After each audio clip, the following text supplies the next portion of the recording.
आप देख रहे हैं BM न्यूज, जनता की आवाज हमारी पहचान।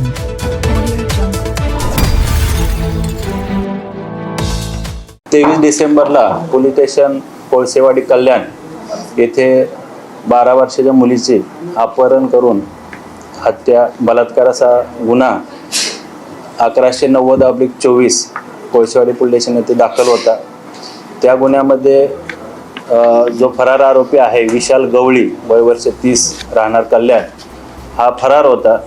सदर आरोपीला गुन्हे शाखेचे घटक 3 चे अधिकारी श्री शिंदे PI शिंदे त्यांचे सर्व सहकारी अधिकारी API उगल मुगले आणि त्यांची टीम, त्याचबरोबर गुन्हे शाखेचे घटक 1 चे अधिकारी, घटक 5 चे अधिकारी, मालमत्ता कक्षाचे अधिकारी आणि सेंट्रल युनिटचे अधिकारी आणि त्यांची टीम या सर्वांनी मिळून त्या फरार आरोपीचा शोध घेतला, तपास केला। त्यामध्ये सदरचा आरोपी हा बुलढाणा जिल्ह्यामध्ये गेला असल्याची माहिती, गोपनीय माहिती घटक 3 च्या अधिकाऱ्यांना मिळाली। त्या अनुषंगाने सखोल तपास करून सदर आरोपीला आम्ही शेगाव येथे त्याचं लोकेशन ट्रेस केलं।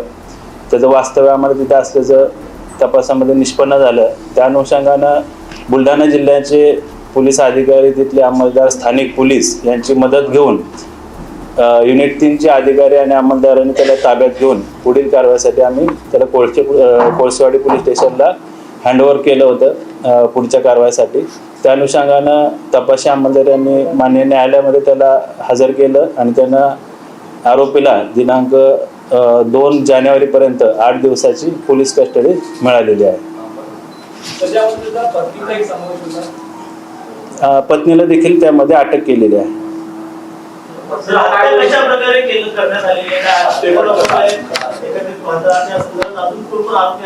दोन्ही आरोपींना, आरोपी विशाल आणि त्याची पत्नी साक्षी या दोघांनाही सदर गुन्ह्यामध्ये अटक केलेली आहे। मान्य न्यायालयाकडून त्यांना 2 जानेवारीपर्यंत पोलीस कस्टडी मिळालेली आहे।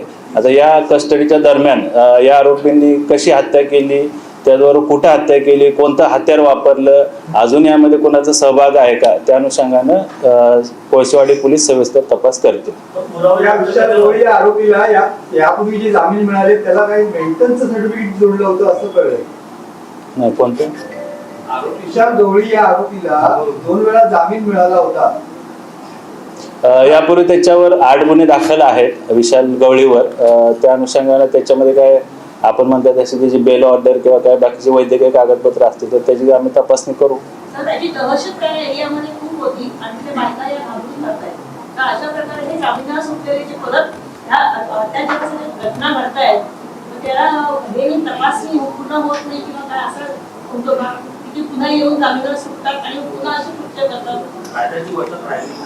गुन्हा दाखल झाल्यानंतर स्थानिक पोलीस असतील, तपासी अधिकारी असतील त्याचा सविस्तर आणि शास्त्रोक्त पद्धतीने चांगला तपास करतात। त्याला न्यायालयामध्ये आम्ही त्याला हजर करतो, त्याच्यावर दोषारोपपत्र जे दाखल करतो। संपूर्ण तपासाची प्रक्रिया पोलिसांकडून योग्य पद्धतीने पार पाडली जाते।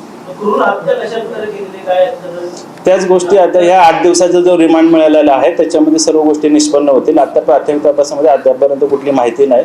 पुढची सविस्तर माहिती तुम्हाला संबंधित स्थानिक पोलीस स्टेशन कोळसेवाडीचे अधिकारी तुम्हाला देतील।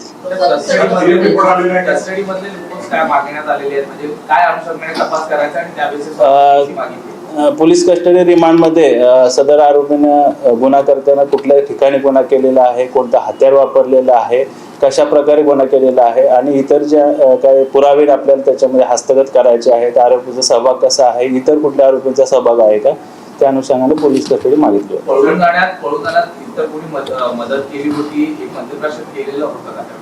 सदर आरोपी पळून जाताना त्याने कोणाकोणाशी संपर्क केलेला आहे का, त्याला पळून जाण्यासाठी कोणी मदत केली आहे का, किंवा त्याला घरामध्ये किंवा इतर ठिकाणी कोणी आसरा दिला होता का, त्या अनुषंगाने सुद्धा आम्ही सविस्तर तपास करणार आहोत।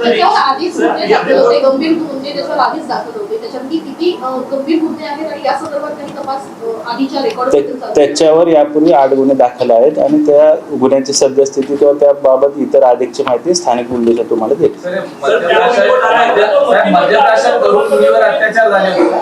त्या सर्व गोष्टी या तपासामध्ये निष्पन्न करणार आहे। पोलीस कस्टडीमध्ये तो गुन्हा केल्यानंतर तो कुठं गेला, त्यानं काय काय गोष्टी केल्या, कुणाला भेटला, कुठं थांबला वगैरे या सर्व गोष्टी तपासामध्ये आता निष्पन्न होतील।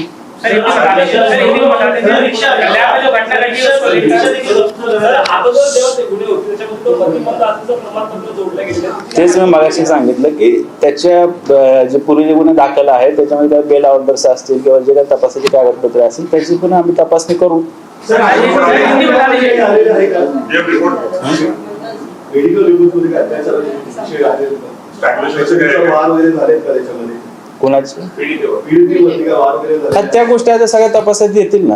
जे काय हा गुन्हा संवेदनशील आहे, एक मिनिट, हा गुन्हा अतिशय संवेदनशील आहे. आम्ही त्याचा एकदम शास्त्रोक्त पद्धतीनं सर्व बारकाईनं फॉरेन्सिकच्या मदतीनं सर्व बारीक बारीक असतील महत्वाचे असतील सर्व पुरावे आम्ही चांगल्या पद्धतीने हस्तगत करणार आहे. सर्व गोष्टी आम्ही रेकॉर्डवर आणणार आहे. त्याच्यामुळे आत्ताच त्याबद्दल माहिती सांगणं उचित होणार नाही. त्या सर्व गोष्टी तुम्हाला नंतर तपासामध्ये स्थानिक पोलीस स्टेशन माहिती देईल त्याबद्दल जे काय असेल. आता जे 1190/24 मध्ये जे कलम लावलेले आहे तपासात अधिकचा काही पुरावा निष्पन्न झाला तर त्या अनुषंगाने कायदेशीर कारवाई अधिकची कलम आम्ही लावून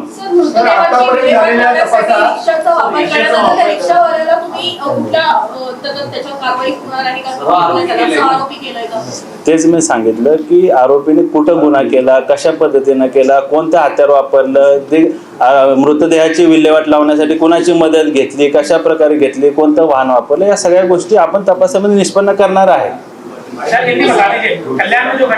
बाकी झाले प्रश्न नहीं हो गया.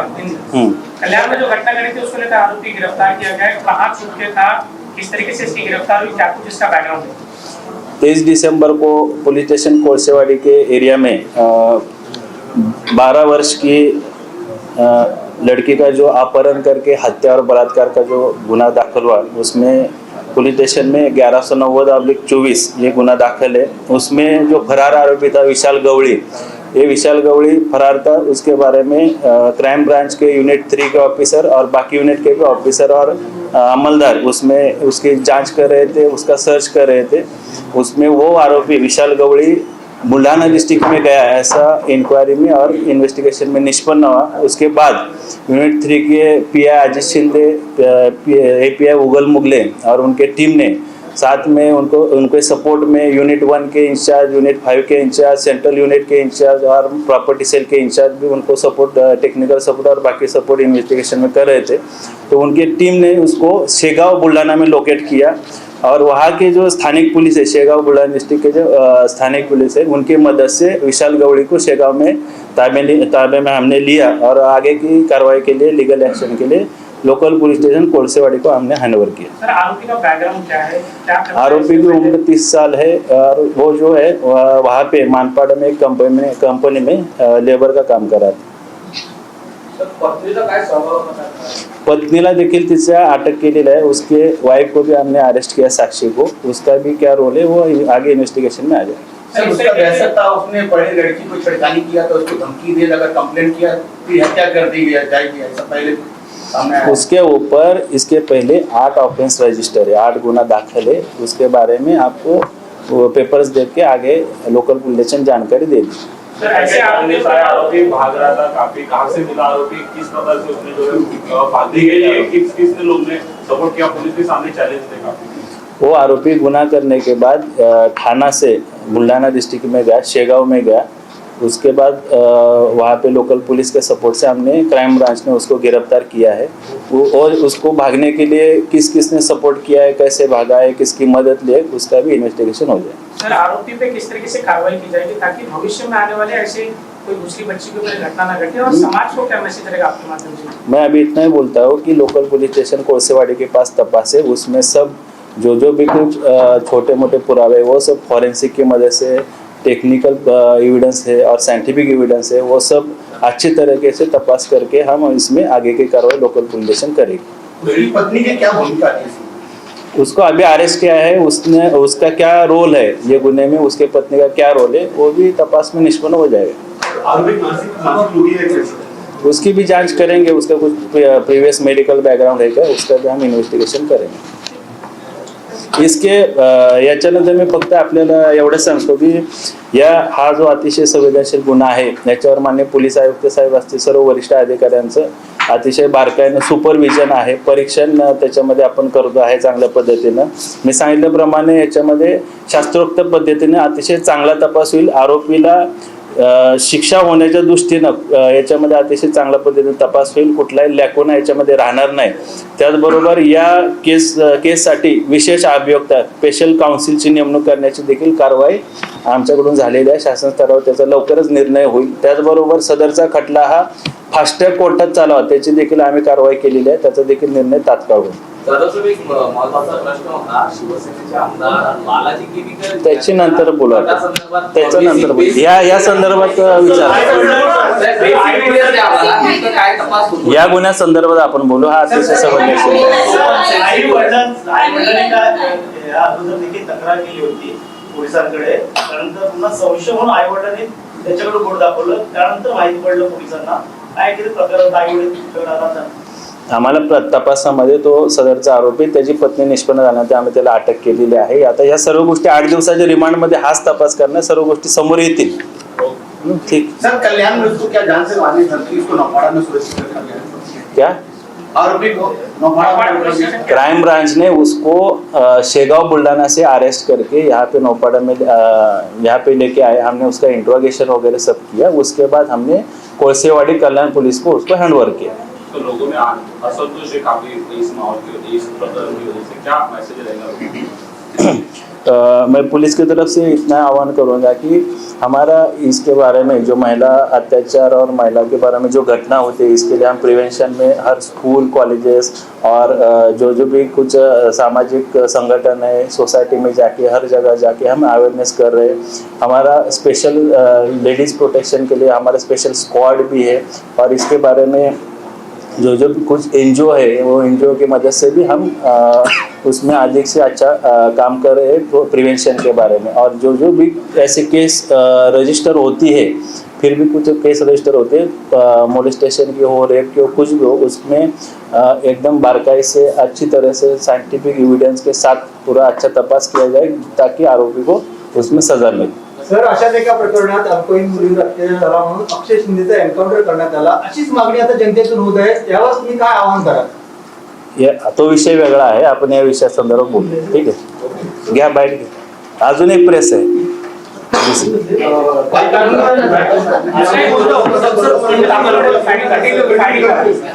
तो पण आताच घेऊन टाकला.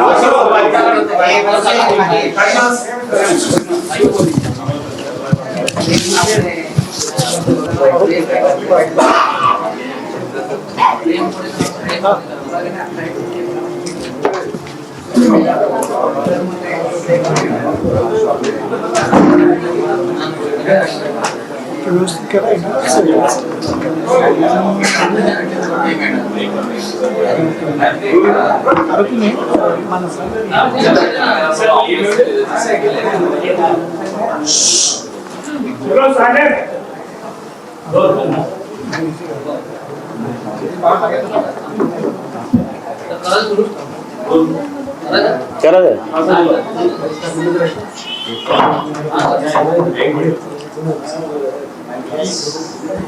Sir, ready.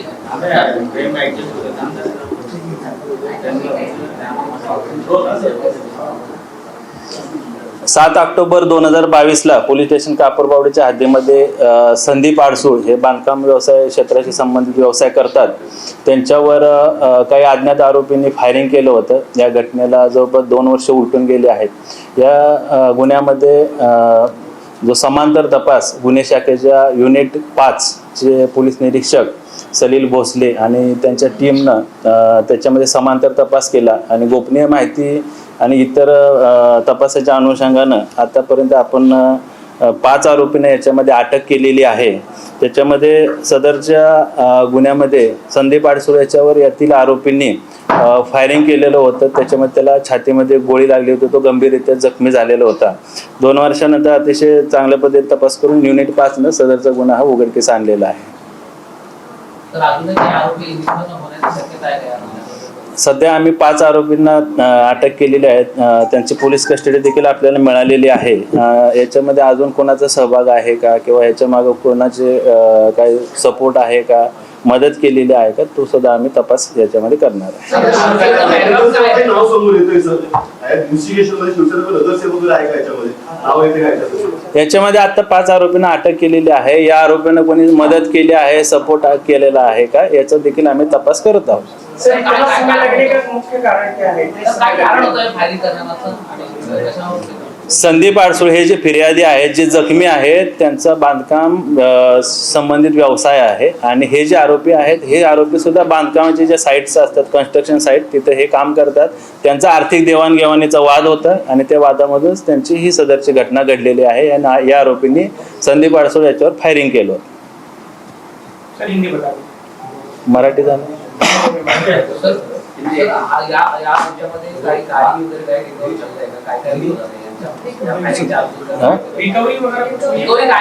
सध्या आपल्याला पोलीस कस्टडी मिळालेली आहे. आम्ही त्याच्यामध्ये जे वापरलेले वेपन आहे, पिस्टल किंवा जो काही गावठी कट्टा वापरला असेल तो रिकव्हर करणार आहे. या गुन्ह्यामध्ये वापरलेली वाहनं ते देखील आम्ही रिकव्हर करणार आहे.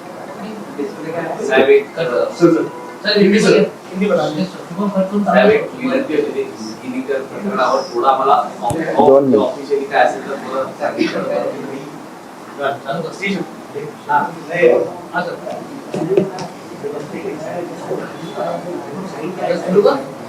सर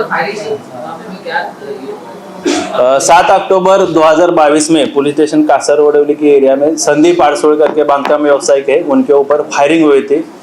उसमें वो गंभीर रीत्या जख्मी हुए थे. उसमें यूनिट 5 के पुलिस निरीक्षक सलील भोसले और उनके टीम ने पैरेलल इन्वेस्टिगेशन करके, समांतर तपास करके अभी तक 5 आरोपी को अटक किया है.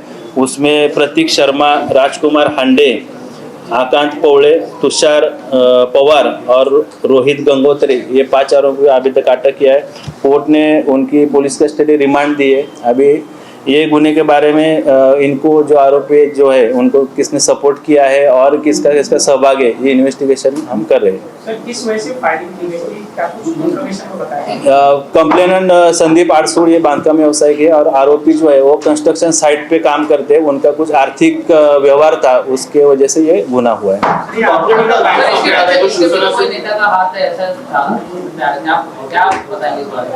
कॉर्पोरेट का कोई हाथ है, शिवसेना के लीडर है क्या?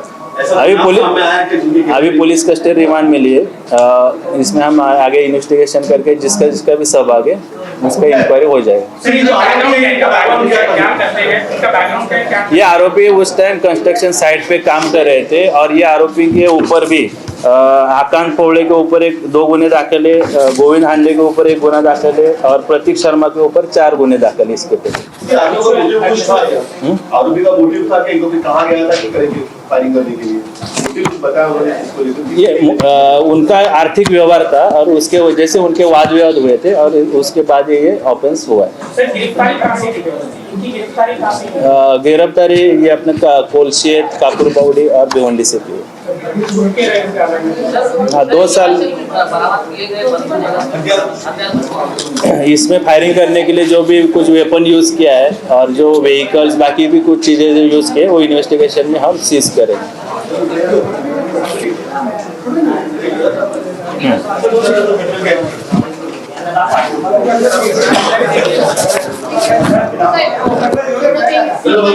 हाँ, बैठ गया ना, बैठ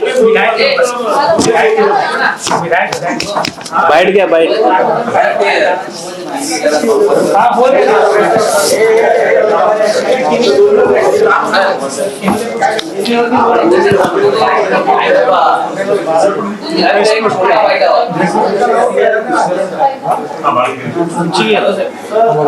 नाही हे 2 घ्या ना.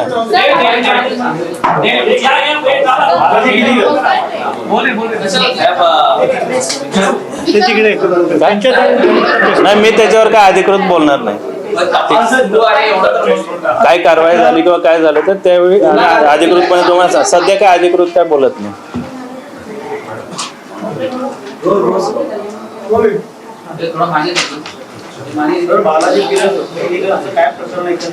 सध्या त्याच्यावर अधिकृत काय बोलू शकत नाही. योग्य वेळी आम्ही त्याच्यावर बाईट देऊ, बोलू. या प्रकरणी गुन्हा दाखल झाला आहे का आणि गुन्हे शाखेची टीम तपास करते? त्याच संदर्भात मी सांगतो आहे की आमदार श्री बालाजी किनीर यांच्या प्रकरणामध्ये सध्या आम्ही अधिकृत काही बोलू शकत नाही. वेळ आल्यानंतर उचित वेळी आम्ही तुम्हाला सर्व माहिती देऊ. पण या संदर्भात